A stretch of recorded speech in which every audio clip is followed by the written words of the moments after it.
கிறிஸ்து சிலுவையில் அறையப்படுவதற்கு முன்னாடி ஒரு ஞானஸ்தானம், சிலுவையில் அறையப்பட்ட பின்னாடி ஒரு ஞானஸ்தானம்.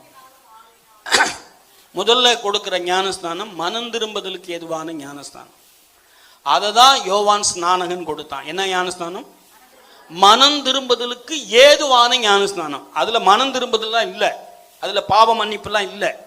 மனம் திரும்புவதற்கு ஏதுவான ஒரு ஞானஸ்தானம். நான் இதை கொடுக்குறேன், ஆனா எனக்கு பின்னாடி ஒருத்தர் வருகிறார், அவர் என்னிலும் வல்லமை உடையவர், அவர் உங்களுக்கு ஆவியினாலும் அக்கினினாலும் ஞானஸ்நானம் கொடுப்பார் என்று சொல்லுகிறார். அப்படிதான் அவன் பிரசங்கம் பண்றான்.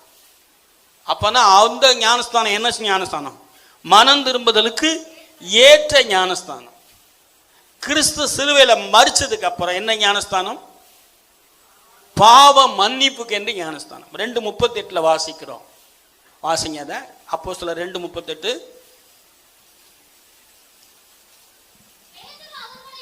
நோக்கி என்ன திரும்பணும்?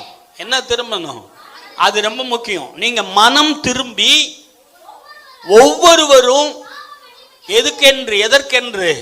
பாவ மன்னிப்புக்கென்று இயேசு கிறிஸ்துவின் நாமத்தினால ஞான ஸ்நானத்தை பெற்றுக்கொள்ளுங்கள். அப்பொழுது பரிசுத்த ஆவியினுடைய, அப்போஸ்தலர் நடவடிக்கைகள் 19 வாசித்தீங்கன்னா எந்த ஞானஸ்தானம் பெற்றுக்கொண்டீங்கன்னு கேட்பாரு. எபேசியர், அதே எபேசிய நிருபத்தில் தான் ஒரே விசுவாசம், ஒரே ஞானஸ்தானம், ஒரே கர்த்தர், ஒரே தேவன் என்று எழுதுகிறார். அப்போ ஒரே ஒரு ஞானஸ்தானம். அது என்ன ஞானஸ்தானம்?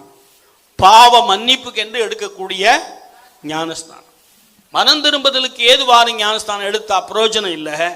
எதுக்கு எடுக்கணும்? பாவத்துக்கு மரிச்சிட்டேன், நீதிக்கு என்று எழுந்திருக்கிறேன்.